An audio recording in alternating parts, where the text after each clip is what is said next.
Bien-aimés dans le Seigneur, bonjour. Je voudrais partager la parole de Dieu avec vous très simplement dans une lettre de l'apôtre Paul, celle qu'il adresse aux chrétiens de Philippe, au chapitre 4, et je voudrais lire ici à partir du verset 12.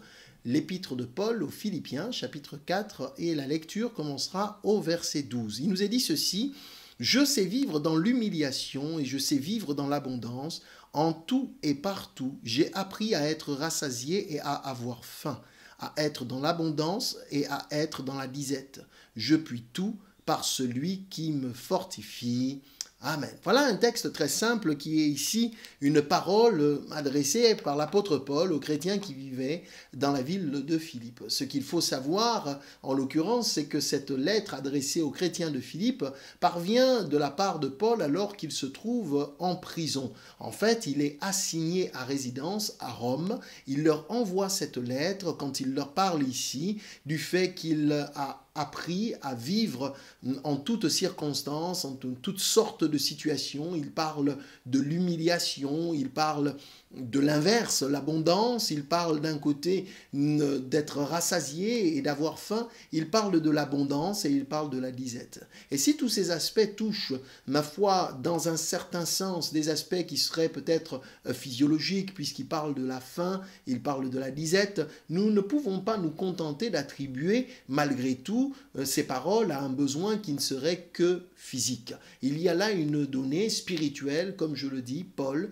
vit assigné à résidence chez lui, et pourtant il est capable d'écrire à ces chrétiens de Philippe et de leur dire « Je puis tout par celui qui me fortifie ». Il est vrai que nous traversons tous des circonstances, des situations qui ne sont absolument pas simples, évidentes, et parfois nous nous sentons fatigués, lassés, épuisés, et pourtant Paul nous livre ici un secret extraordinaire de la force que nous pouvons obtenir de la part du Seigneur. C'est pour ça qu'il dit « Je puis tout par celui qui me fortifie ». Est-il ici en train de faire un excès dans le langage? Est-il dans une exagération? Je puis tout. Comment Paul peut-il affirmer les choses ainsi? Et pourtant, je crois que ce qu'il dit ici est la vérité. Il affirme qu'avec le Seigneur, eh bien, nous pouvons tout surmonter. Alors, bien sûr, que les situations sont compliquées, qu'elles peuvent être difficiles, eh bien, nous devons, mes bien-aimés dans le Seigneur, trouver notre force dans le Seigneur. Nous devons tourner nos regards vers lui et espérer dans notre Seigneur et notre Dieu. Paul livre ici le contraste d'un côté de nos faiblesses, de nos limites. Quand il dit « je puis tout pouvoir faire quelque chose », c'est dans nos questionnements la plupart du temps. Est-ce que je serais capable de surmonter cette épreuve? Est-ce que je serais capable de surmonter ce deuil? Est-ce que je serais capable de surmonter cette épreuve, cette difficulté?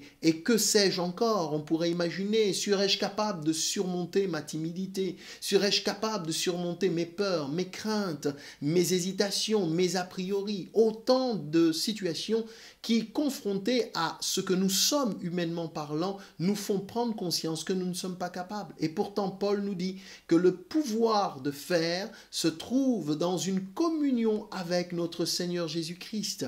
Et il nous dit « par celui qui me fortifie ». Paul lui-même dira dans l'épître aux Éphésiens « Au reste, frères, fortifiez-vous dans le Seigneur et dans sa force toute puissante ».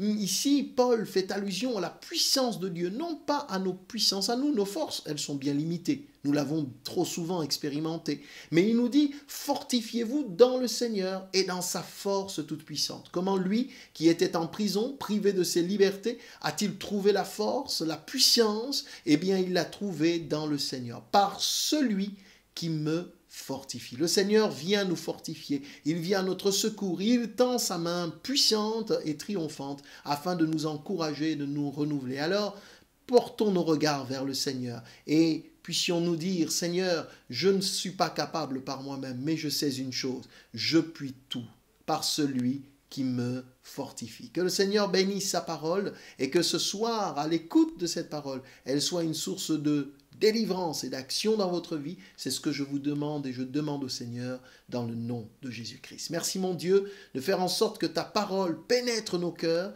et qu'elle produise l'action puissante qui est la tienne pour nous aider à faire et à pouvoir faire ce que tu désires, ta volonté, au nom de Jésus.